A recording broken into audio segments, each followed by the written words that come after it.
Thing is nice and true when I put it on. So I've got this little jig block here, which says on it, tailplane level board. So I know that's the right one. And if I put the inclinometer on here, even though this isn't absolutely level and true, I can set this so that it's a level datum, so it's a 0. So everything else will then work to this level when I'm setting it up. And calibrate it so that that level is 0. There we go. Lovely. So, take this across here now.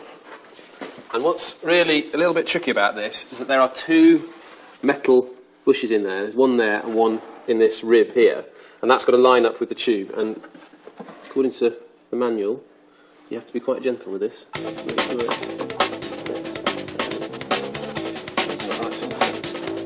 red. Oh, hang on. Oh, it's because it's... because what happens, you see, is you're thinking that this needs to be at right angles to this tube. And it doesn't. And that's why it feels very odd going on. Hey, right. So that's on there like that. Now, what I've got to do next is, the whole point of doing this is because I've got to line this up so that these little lugs here are going to need to go into bushes in this reinforcing plate. So I've got to mark it up. So that's the whole purpose of doing this, because all the effort from the controls to turn these tailplanes is going to be transmitted through this arm here on the torque tube. And that will then slot into bushes, one there and one there, and then when the torque tube turns, the whole thing will turn. So that's like that. Now what I need to do is get tailplane incidence block, which goes on there, like that. Get my inclinometer back. I'll press another button, because then it has a sound, because it will tell me when it's got to the datum point that I set up just a minute ago. Put that on there like that. And then just get my shim here. Never throw these bits away, by the way, because you can always use them. And what I've got to do is get this absolutely level to the datum. And when it hits the datum, it should make a noise. Like that. But it's incredibly sensitive.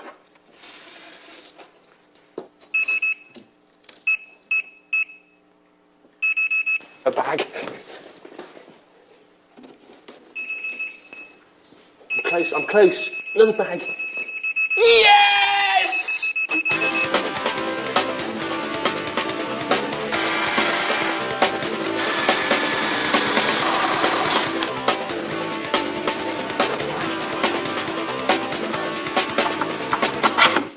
Look at that. Slips in a treat.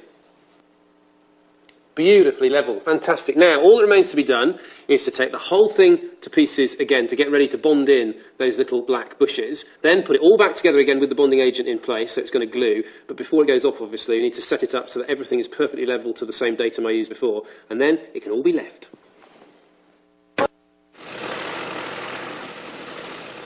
Right, Mark, we're going to look at the circuit today, so this will be very busy for you. The circuit, I mean, that's the thing that, since learning to fly, everybody I know who's had anything to do with flying, they all talk about the circuit, how many times you've been around the circuit. And until then, a circuit to me was something you drove a racing car around. Once we're cleared for departure, then we're going to accelerate the aircraft, and remember, looking for rotation between 60 and 65 knots, and remembering to add that right rudder for that slipstream effect. And as the wheels come off the ground, the tendency is for the aircraft to yaw to the left due to this lack of friction there from the tyres, so it needs an extra bit of right rudder as it becomes unstuck. Climbing at 75 knots, so with the nose roughly on the horizon, and we're looking to climb on the runway heading to 600 feet. At 600 feet we do a climbing turn, and remember only 15-degree angle of back maximum during the climbing turn, to position ourselves crosswind. If you start the attitude power trim, top of the climb procedure, at 950 feet you'll be level by the time you sort it out, hopefully at 1,000 feet circuit height. Now what we're actually looking for is a 45-degree angle to the runway, upwind end of the runway, to turn to track the reciprocal along that way, and that's called downwind. At this beam, the upwind end, we can start the pre-landing checks, the bum fitch. You what? Well, you know, the bum fitch. Brakes, undercarriage, mixture, pitch, instruments, carburetor heat, hatches and harnesses, flaps, etc., etc. Your mnemonic for the pre-landing checks. Okay, fuel pumps on, mixtures rich, and brakes off. There's pressure on the brake pedals. Get that high back.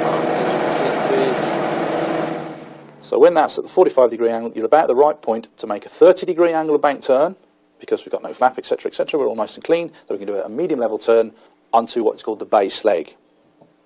Now we can start our letdown to land. Now, first thing we're going to do is carburetor heat goes to hot. Power back to 1700, roughly, just by what it sounds like. Don't stare at the dial. Reduce carb heat on. Yep. Reduce to 1700. 2 stages of flap. Oh, sweet. White arc. White arc. Sorry, BFE. Set those up. Now we use the philosophy which says, during your approach, power is responsible for your rate of descent, and attitude controls your airspeed. So if you're slow, lower the nose. If you're fast, raise the nose.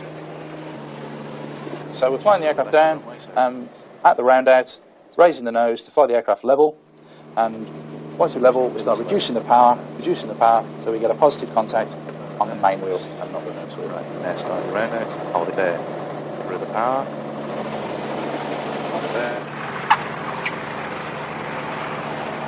Okay, power up, let's go. Increasing airspeed, T's and P's okay. Any questions then, Mark? Most obvious one, you say you touch down, but you don't touch down really because you're straight up and round doing it again. How many times do you go around? Well, I'll keep an eye on your eyes, and when they're suitably glazed over, then we'll call it a day. But sensibly, we need to be doing this around about 6 or 7 times just to be able to get you into the mode, and but not exhaust you too much. Just need to make sure we've got a stretcher ready for me.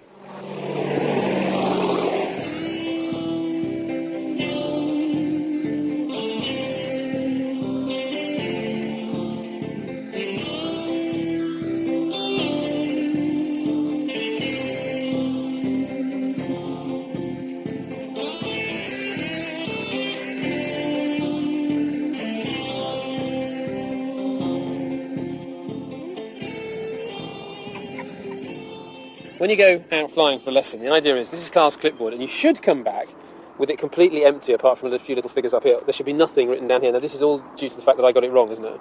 Well, actually, it was going really well right until the point we started the aeroplane. What, right until the point we took off first time? It was going really, really well. It was generally good. The height holding was quite poor, though, on the downwind leg, and that's quite scary here because the helicopters are non-radio up to 750 feet. We were sort of flirting around with the 800 feet mark. So how do you feel?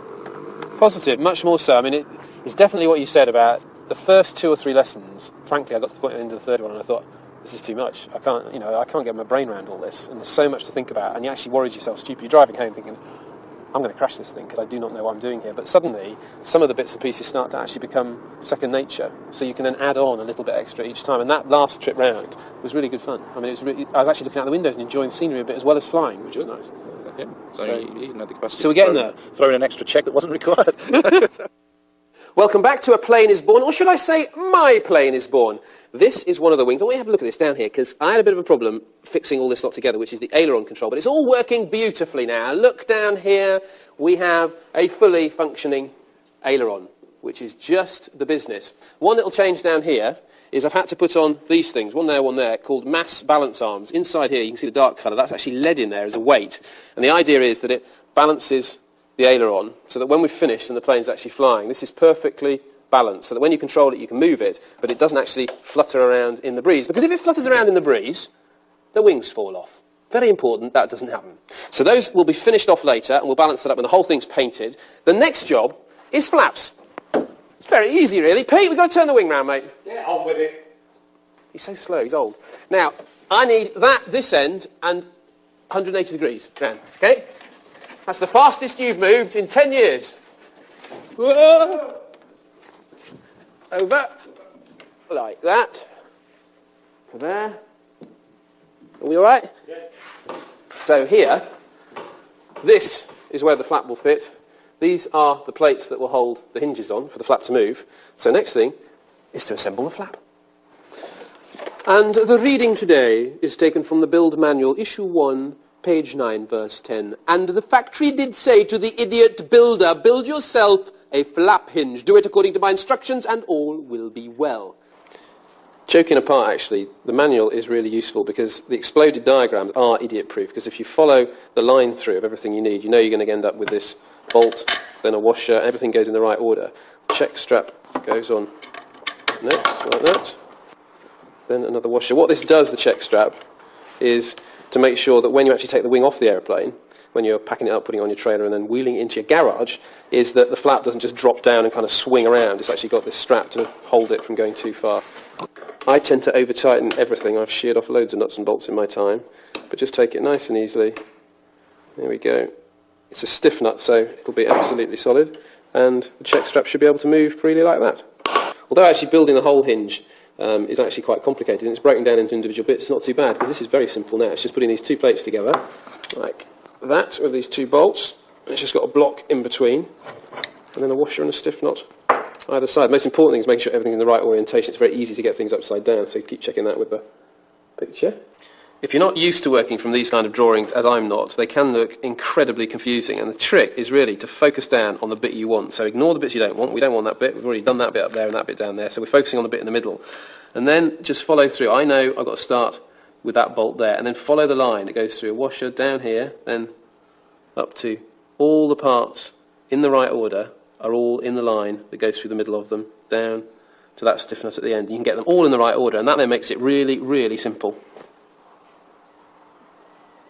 So, there's everything in a line we need. That's all set up. This bracket is going to fix on there, and all those bits are going to hold it together. So, first job is to get this tube through there, and then you can sit on all the washers and spacers, and it's symmetrical both sides. So that goes on first, then one of those each side, little light washers, then the spacer tube both sides. Some of this is very fiddly, and you do need 3 hands ideally. Of course I haven't got 3 hands, but I've got an idea how to get this washer in here. You need a magnetic screwdriver, or you put it in your mouth. Right.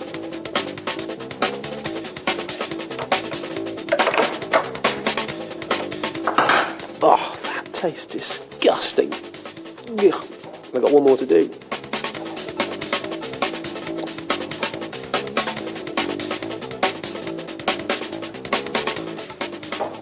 Tighten that up. Right, that's sorted. Next job is to build another hinge to go on here and a hinge to go on here. But they're actually simpler because they're made up of 1 plate rather than 2. So while I'm getting on with that, take a look at the aluminium Vans RV6, built by fellow kit plane anorak Ollie Berkist. Lots of pilots come from Sweden. My aircraft is from an American kit. It's a Vans RV6. It's made of aluminum, riveted together. It took me about 3.5 years to build the aircraft, and over that period I spent about 3,500 hours. That's, as a matter of fact, is all the off-duty time I have, all the vacations and everything, so I have a very understanding wife. I come over from Stockholm in Sweden. We have one of Europe's largest home builders club at an old military airfield outside Stockholm called Barkarby. We have about 40 or 45 home builds there, and totally about 80 aircraft in that club. I have also built an aircraft before, which was a really